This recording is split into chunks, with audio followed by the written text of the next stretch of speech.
Morning all. Just thought I'd bring you out for a little jaunt on my morning walk with the dog. And as it's a fine misty December morning, thought it would make it a little bit more interesting. Not actually smoking a pipe this morning as I have a sore throat once again. Can't seem to shake this thing at the moment. Just the time of year, I suppose. Let's take a look around.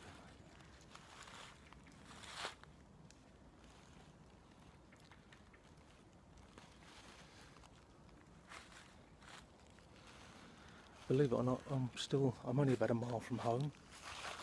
So these woods are in the heart of southeast London. Quite a densely populated area, but there's this patch of ancient woodland that has been dated back a few thousand years, parts of it, which runs from highland to the south of me, and what I'm standing on now is a ridge that runs all the way ahead of me north and down to where the Thames marshes would have been previously. And there's a few of these bits of woodland still remaining that sort of form a loose chain. It's a ring-necked parakeet. They believe that they're all descended now from birds that escaped, pet birds that escaped or were deliberately released. And there's now something like 8,000 nesting pairs, I believe, in London and the southeast. They make a hell of a racket that's just one of them. When there's a lot of them together, you really know it. And of course, I mean, they've adapted to this environment, although they're originally from Asia, I believe, southern Asia. And of course they compete with native birds for food, and they are quite voracious eaters. Anyway, this will really be just a collection of loose clips that I'll stitch together of anything that I think you might like to have a look at. And the woodland itself, probably the reason that it's all escaped, these bits that form, as I say, a loose chain heading south, is that because it's built on a series of ridges and gullies, almost valleys. So I'm assuming it would have probably been just too difficult and costly to clear it all and try and build on it. I don't know. I never really looked into why it's actually managed to survive in sort of quite dense urban conurbation.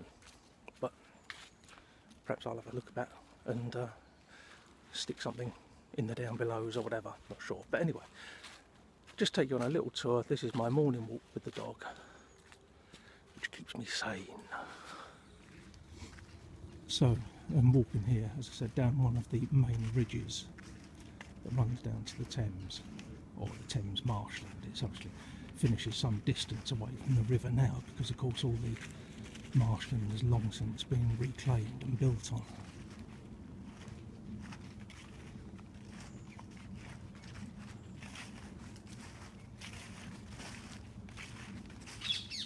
I think this is the quietest that I've ever known it here. I'm down in one of the valleys, the gullies that run between the ridges that I mentioned. And because of the mist, which is quite thick, higher up especially, it's blocking out the constant background roar which you get here, obviously, because, you know, we're surrounded by many roads, houses, railway lines, there's city airport just a little way down the river from me. Did I mention the trains as well? I'm sure I probably did, but I've forgotten. But because of all of that, because we're down in this dip, it's the mist is helping to block out the sound. Makes it pleasant, much more pleasant, because you don't really get many opportunities for complete silence in any big city or big town, and London's no exception.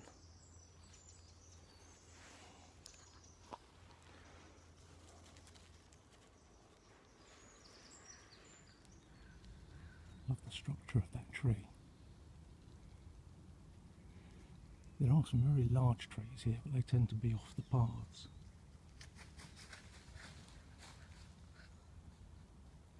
And what you can see is crows sitting in many of the branches. Crows, my favourite bird. They fascinate me. They're so intelligent and completely jet black from the tips of their beaks down to the tips of their claws.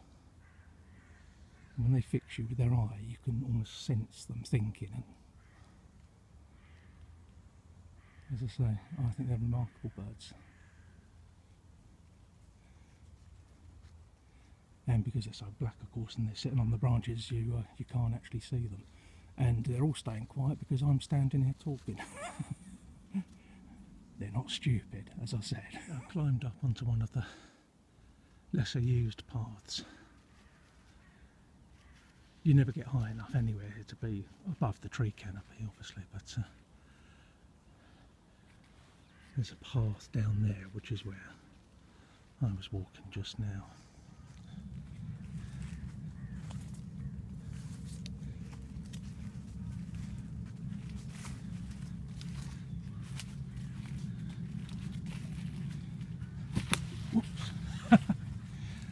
There you are, action shot.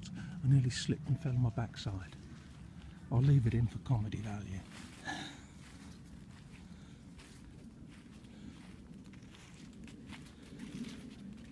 Oops. Finger in frame. This is really going well, isn't it?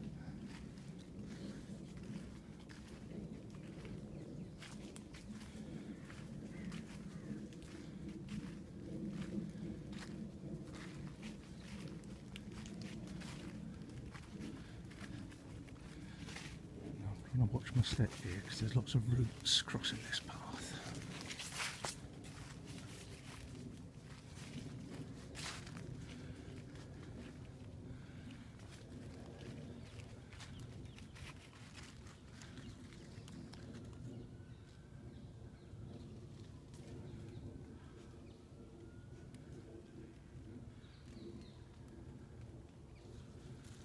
Let's go down here a ways.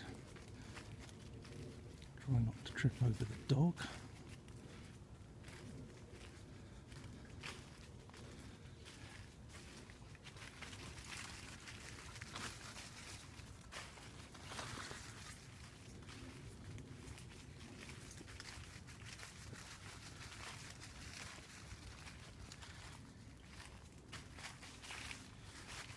So it's only from this path you can actually see what I think is probably the biggest tree in the woods, but you can't really notice it from anywhere else.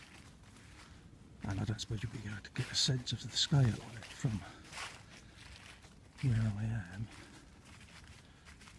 because its roots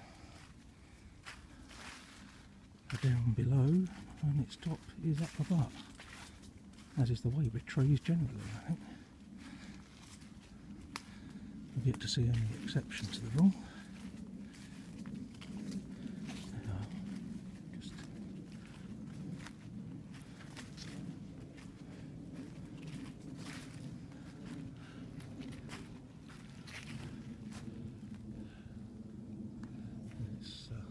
This tree here.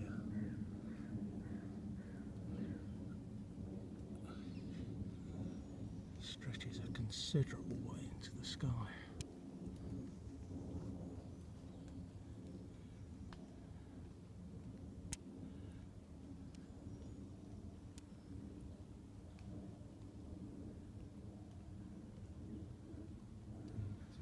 Down there somewhere.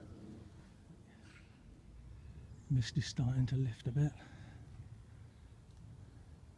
May even see the sun breaking through.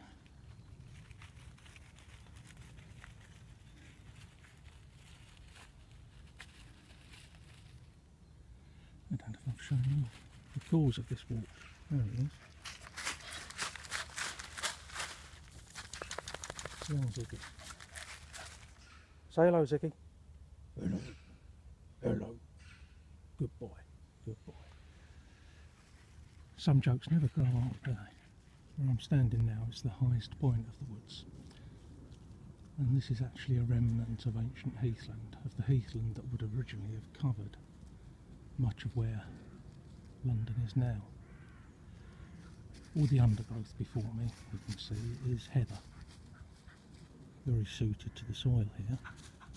And the trees you can see are mainly oak trees. And the reason that they're not big, strong, massive oak trees, but are rather stunted and twisted, is because they've colonised this area from the surrounding woods, but the soil doesn't suit them. It's too acid, and so it stunts their growth. And so you end up with these very short, very deformed shapes. I'll show you some of the others in a moment. Some more of the twisted oaks.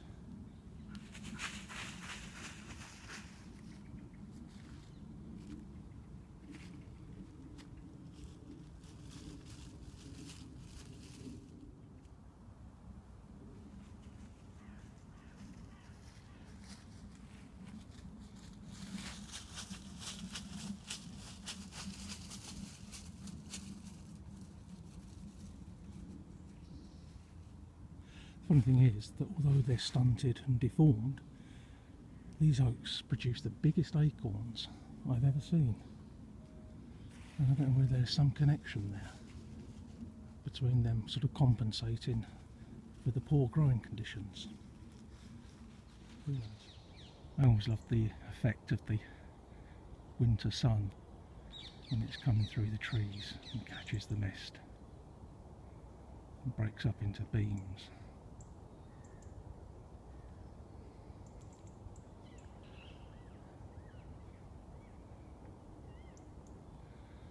Parakeets singing in the English winter.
Just listening to that bird chirping.